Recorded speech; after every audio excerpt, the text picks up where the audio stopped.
It's WNYC. Happy Friday to you. Coming up next in just a moment at 6:30, it is Marketplace. We'll be back with all things considered at 7. On Point is at 8 o'clock on both 93.9 FM and AM 820. You can always live stream everything, too, by going to WNYC.org. For the rest of tonight, should stay mostly clear. Temperatures in the upper 60s. Tomorrow, sunny. High around 82 in the afternoon. It's WNYC at 6:30. Support for WNYC comes from Plaza Jewish Community Chapel's podcast, Exit Strategy. Executive VP Stephanie Gary and guests discuss normalizing and demystifying end-of-life issues. More at plazajewishcommunitychapel.org/exit-strategy. WNYC, independent journalism in the public interest. 93.9 FM and AM 820. NPR News and the New York Conversation.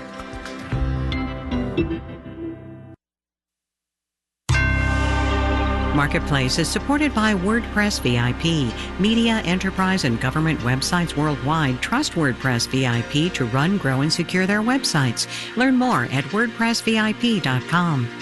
We begin today with our favorite game show, which you knew we kind of had to. What is Jay Powell thinking? He gets 8 words because he's the Fed chair. The time has come for policy to adjust. From American Public Media, this is Marketplace.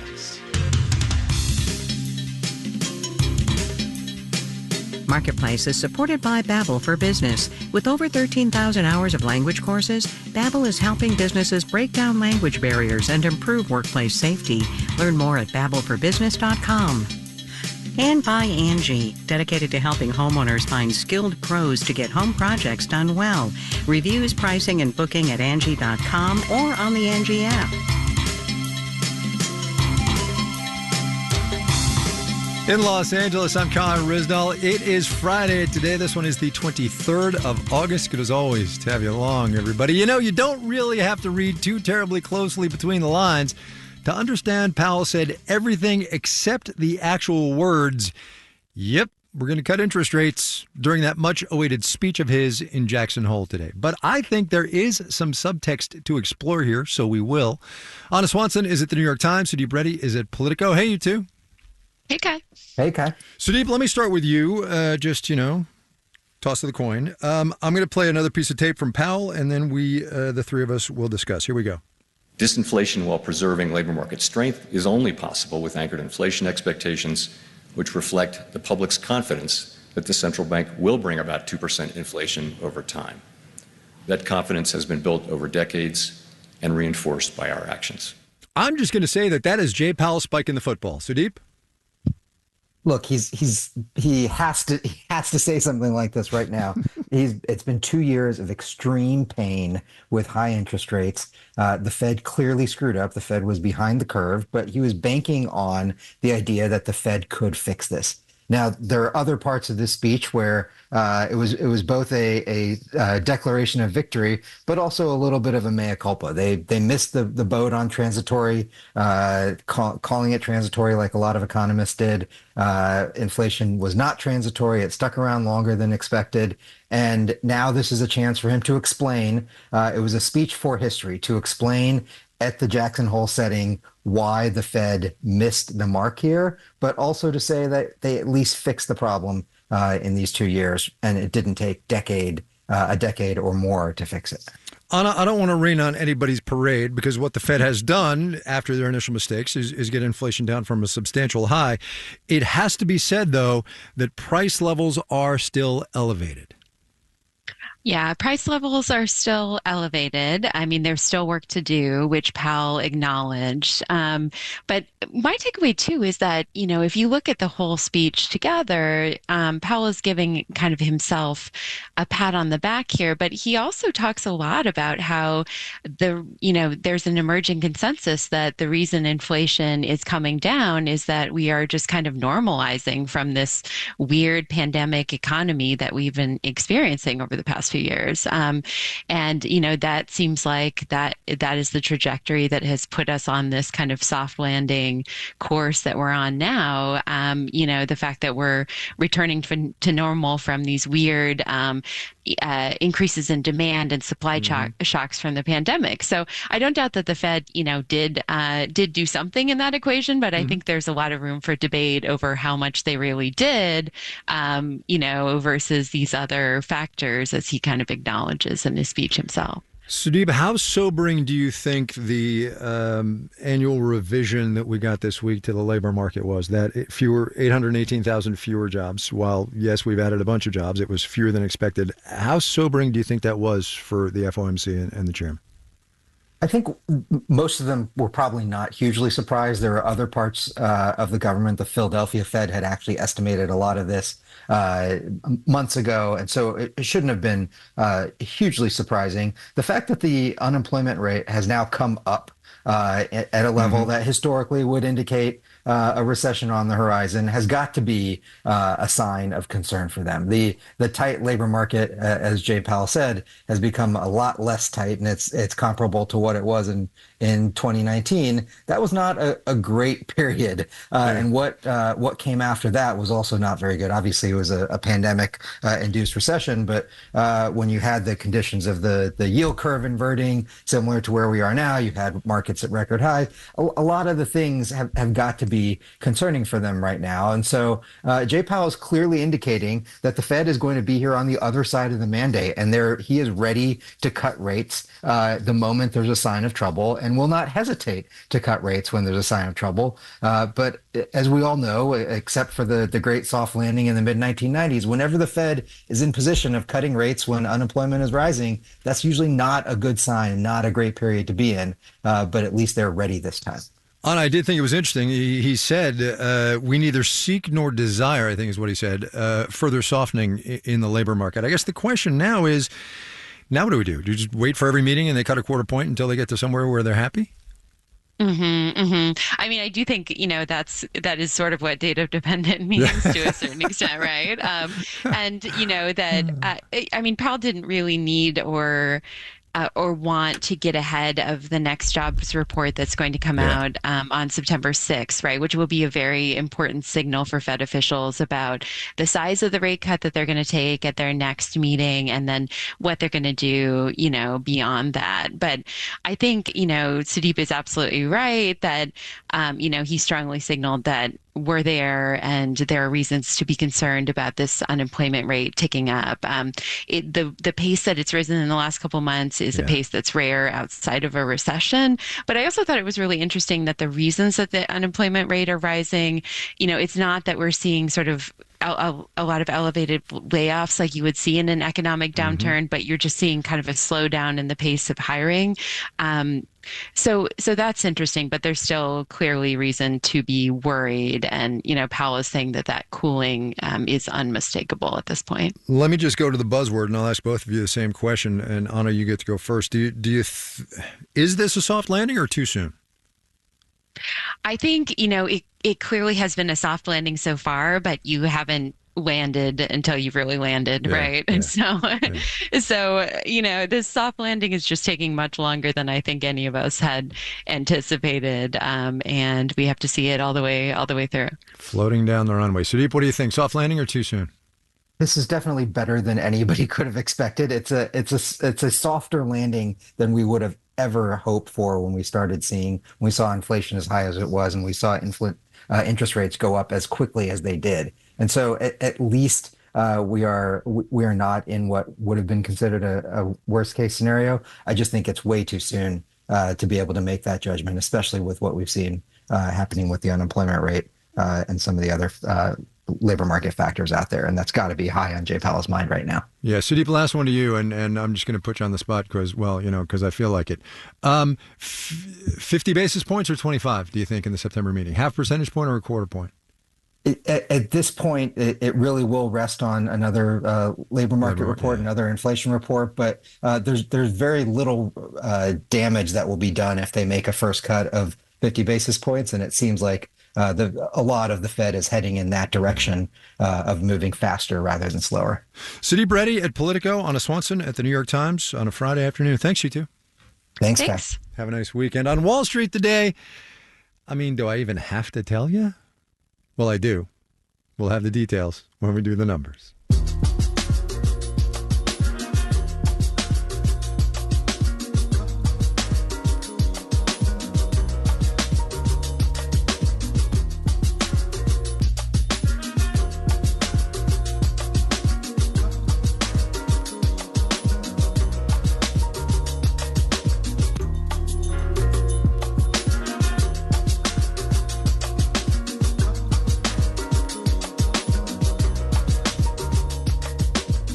All right, follow along with me here for a second as we digest the implications of Powell's speech today. Housing is among the most interest rate sensitive sectors of this economy. So if overall rates go down, then mortgage rates are going to go down, and then more people are going to borrow money to buy a home. Totally makes sense, except maybe not. The Mortgage Bankers Association reported this week the average rate on a 30-year fixed dropped to 6.5%, the lowest it's been in well over a year, in mere anticipation of the Fed cutting. And yet, weekly mortgage applications actually fell to their lowest level since February. The September rate cut that looks like it's on its way could be the first of many cuts over many months. So if you're a would-be home buyer, do you just wait a little longer? Marketplace's Matt Levin is on that one. Southern California real estate agent Kama Burton has noticed a change in the first-time home buyers she often represents. I'm seeing that buyers are more on the fence, and they're also a little bit more apprehensive of making offers. Burton says she frequently gets buyers asking whether they should just hold off on the biggest purchase of their life until mortgage rates drop some more. She first tells them no one really knows what the future holds, and then gives them the horror story of what it was like to buy a house a couple years ago when interest rates were incredibly low. It was absolutely bananas. We were literally standing in line just to go into our open house. No chance at all to get properties. It's unlikely mortgage rates will get back to that 3% range that partly caused all those bidding wars and waiving of home inspections. Sean Park at Fitch Ratings says even if rates do tick down in the next few months, you won't see a flood of home buyers immediately enter the market. Even if the rates drop by 1%, it's great news, for the home buyers, right? However, they might want to see, if the mortgage rate comes down further. That's partly why existing home sales last month were down 2.5% year over year and down 40% from peak frenzy in 2021. Meanwhile, the number of homes actually for sale has finally started picking up. Fresno real estate broker Sabrina Brown says while home buyers may have the luxury of waiting, her home seller clients often can't. Life just forces them to give up a very cheap mortgage. Someone passed away. The trustees are now selling the property. So I'm dealing with that right now. And then also I have another one. They're going through a separation. You can lock in a mortgage rate, but you can't lock in what the future holds. I'm Matt Levin for Marketplace.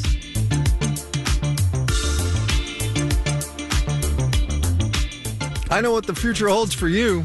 A podcast of this radio show, should you miss it, on the actual radio. You can get it at our website, marketplace.org, or the platform of your choice. Follow us there.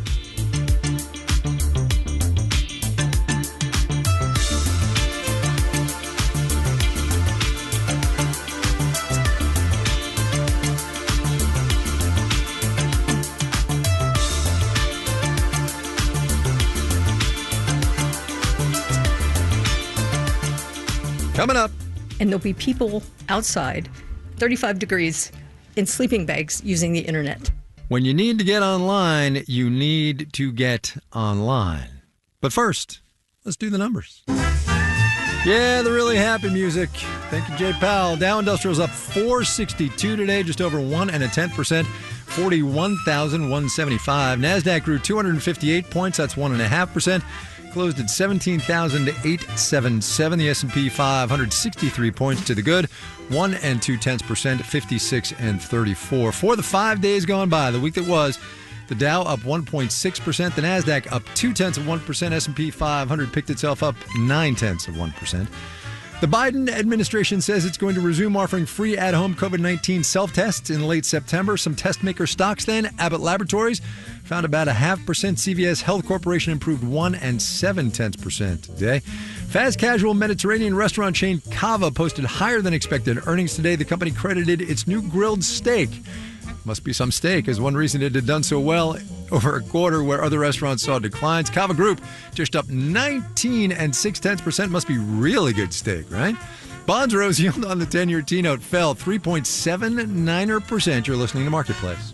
Marketplace is supported by Amazon Business, aiming to help save time by offering smart business buying solutions so there's more time to focus on growing the business and less time doing the admin. More at amazonbusiness.com. And by Progressive Insurance. On the road and at home, customers can simplify their insurance needs and protect what's important by bundling home and auto with Progressive Insurance. Learn more about Progressive and bundling at progressive.com. And by C3 Generative AI. Generative AI enables rapid access to secure, traceable, hallucination-free insights from enterprise systems, all while using any LLM, helping enterprises turn the invisible into the obvious. C3.ai. This is Enterprise AI.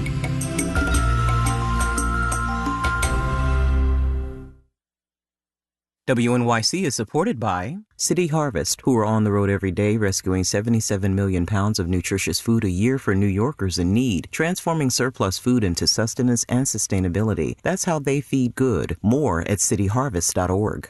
We are throwing a happy 100th birthday WNYC party live at Central Park Summer Stage, and your name is on the guest list. Everybody is invited to a free evening of comedy, trivia, stories, and music, which will be broadcast live on WNYC. Brian Lehrer is the host, along with other station personalities and special guest Ira Glass. So join us Monday night at 7. Find details at wnyc.org/100. You're listening to Marketplace on WNYC. In the 7 o'clock hour of All Things Considered, Robert F. Kennedy Jr. delivered an address on his path forward in Arizona today, ending his long-shot independent presidential campaign. We'll talk about that and more at 7 o'clock. Stay tuned. This is Marketplace. I'm Kai Ryssdal. Here are 3 true statements about electric vehicles in the United States right now. 1, nearly 600,000 of them were sold in the first half of this year, so says Kelley Blue Book. That is 7% more than were sold in the first half of last year. 2, that growth, 7% a year, is down a whole lot compared to just a couple of years ago. And in fact, sales are not meeting the projections that automakers made back in early 2022, which is not that long ago. Fact number 3, and related, Ford yesterday saying, yeah, we're going to pull way back on electrics. Marketplace's Henry Epp looks back at why car companies figured Americans would jump into EVs so fast and why those expectations have fallen short. If there was one moment when the EV hype really hit the mainstream, it was the 2022 Super Bowl. Nearly every car ad that year was for electric vehicles. I figure you could use a little pick-me-up. All electric? All electric. Look at the snow. Selma Hayek and Arnold Schwarzenegger as Greek gods driving an electric BMW, the kids from The Sopranos reuniting next to a battery-powered Chevy Silverado, and Mike Myers reprising Dr. Evil from the Austin Powers movies. Hold on, I've got it. I will help save the world first, then take over the world. Dr. Evil, get it? To a TV audience of over 100 million, the auto industry was saying electric vehicles are here and they're cool and you should buy one, even though in the previous year, EVs made up around 3% of new car sales. But that fraction was growing fast. EV sales were up by nearly 2/3 between 2020 and 21 thanks to one company, Tesla. They basically made it obvious that this is now economically viable. Tom Narayan covers the auto industry for RBC Capital Markets. Making only electric vehicles, Tesla's profit margin shot up in 2021, and other automakers found themselves playing catch-up. Meanwhile, car buyers had pandemic stimulus money on hand, and they could get government tax credits for EVs. All of that made the electric car market's trajectory look bright to companies and analysts, Narayan says. If you're looking at the numbers and they're coming in stronger than you expected, you can't help but extrapolate that into the future, right? Because you don't have any data point that would suggest otherwise. So extrapolating that consumer demand would keep growing and feeling pressure from regulators, many car makers went all in on electric, betting billions of dollars in capital investment. Stephanie Brinley at S&P Global Mobility says car makers were thinking, okay, at some point, we're going to probably be an EV dominant market, if not 100% EVs. If we're going to be part of that market, we need to invest. Those investments are what led companies to run those Super Bowl ads and put out ambitious EV production targets, thinking consumers would be there to buy them. The expectation for how quickly EV adoption would happen got set a little high. EV sales continued to grow, but the trajectory they were on in early 2022 didn't last, in part because the economy changed, says Carl Brower, executive analyst at iSeeCars.com. Interest rates going up, making it harder to finance anything, including more expensive cars. Plus inflation, which made it harder for people to go buy a new car or an expensive car when they're trying to buy milk and bread. And once they tried EVs, Brower says, some consumers just weren't happy with them.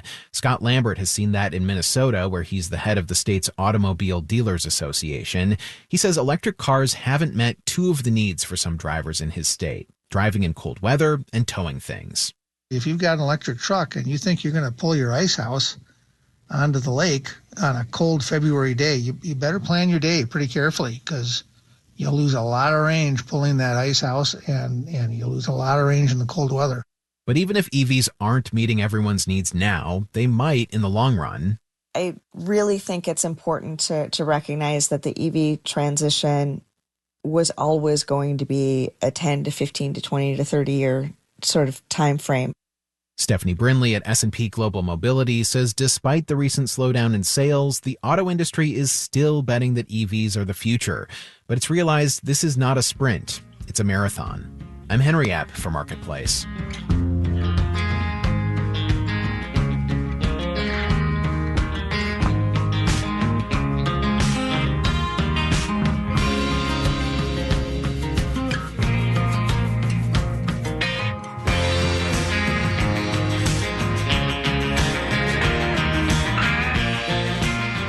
We've been doing a series the past couple of months called Breaking Ground about how the trillions of dollars from the Inflation Reduction Act to the Bipartisan Infrastructure Law and the CHIPS Act are changing the way the government is in this economy.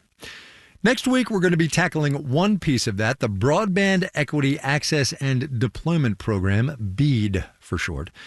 As part of the Bipartisan Infrastructure Law back in 2021, $42 billion were earmarked for the express purpose of getting every home in this economy connected to high-speed internet.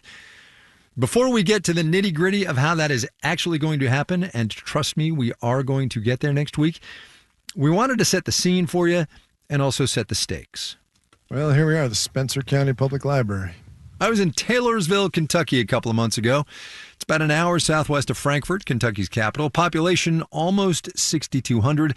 Median household income a little bit north of $83,000 a year. That's according to 2022 census numbers. Lovely day here in Taylorsville. We're here to chat with Deborah Lawson. She's the library director. Hi, how are you? Hi, I'm great. I'm Kai. Nice to see you. How are you? Nice to meet you. I'm good. Thanks. Show me inside, would you? I'll be happy to. All right. Lovely. The library's not huge, but it has been renovated recently. Nice white walls, wooden shelving, plenty of natural light. Inside are all the things you'd expect to find in a public library. Children's and teen sections, reading areas, community meeting spaces. It's not busy, but for, what are we, 2 o'clock on a... 2 o'clock on Wednesday afternoon? Right. There's and Wednesdays out, are, right? yeah, they're typically kind of slow. And there are the kinds of signs you might see in a lot of public spaces about how to get on the Wi-Fi, network name, login info, that kind of stuff. But what interested me the most were the dozen or so computers scattered around. Are these public use computers? They are public use computers. Our public use computers, the usage is going down. Really? Very quickly. Our Wi-Fi numbers, on the other hand, are through the roof because people are bringing their own devices and they use it 24/7. We leave our Wi-Fi up 24/7. So sometimes if I check something on the camera, I come in the next morning, check on the camera, and there'll be people outside, 35 degrees, in sleeping bags using the internet. Spencer County is far from the least served county in Kentucky when it comes to internet. A little more than 3/4 of the people here have access to internet that is fast enough to count as broadband, according to data from Broadband Now. But that is also to say about 1/4 of the people don't. Who comes here mostly and why to use the internet? Do you know? To use the internet? Yeah. There are so many people that do, and there's multiple reasons, of course, but one is income. They can't afford to get internet here. And the second one is that it's just not available. You can have a house filled with money and you can't get good service provider because of the topography.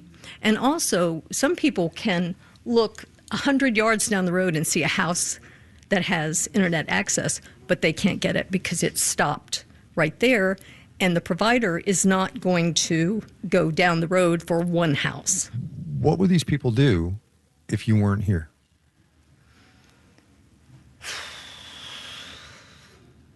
Well, they might be hanging out at McDonald's. We have no Starbucks, so they wouldn't be there.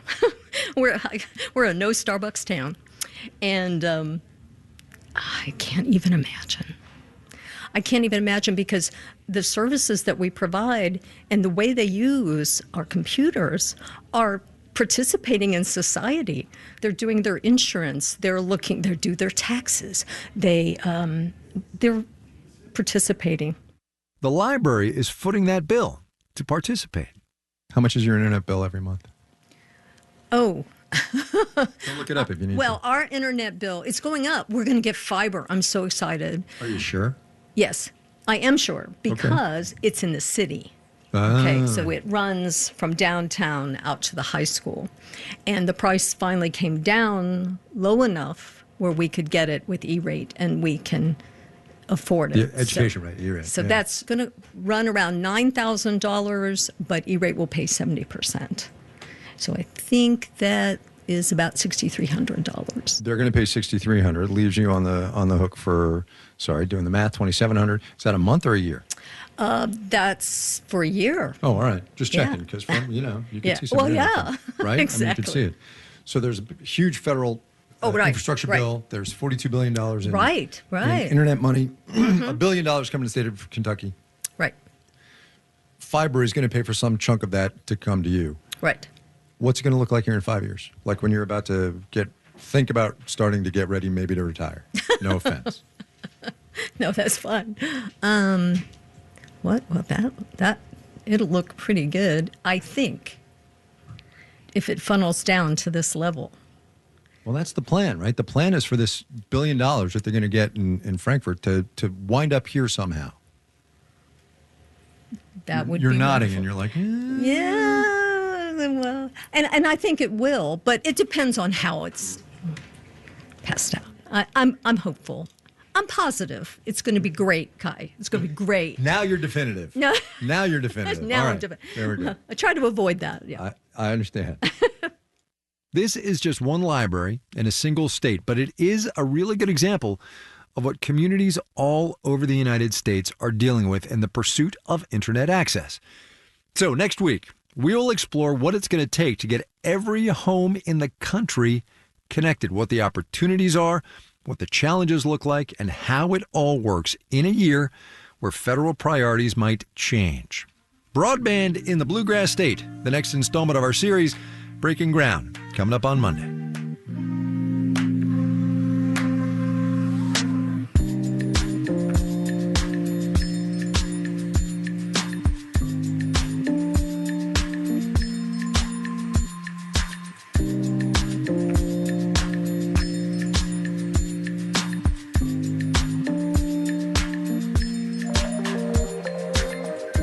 Marketplace is supported by The Economist, devoted to providing independent journalism that makes sense of the news shaping the world.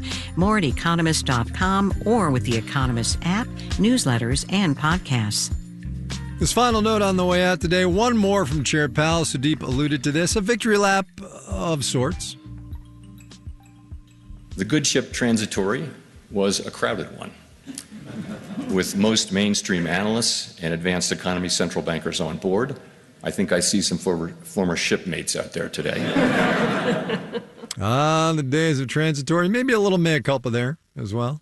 Our theme music was composed by B.J. Liederman. Marketplace's executive producer is Nancy Fargali. Donna Tam is the executive editor. Neil Scarborough is the vice president and general manager. And I'm Kai Risdal. Have yourselves a great weekend, everybody. We will see you again on Monday, all right? This is APM.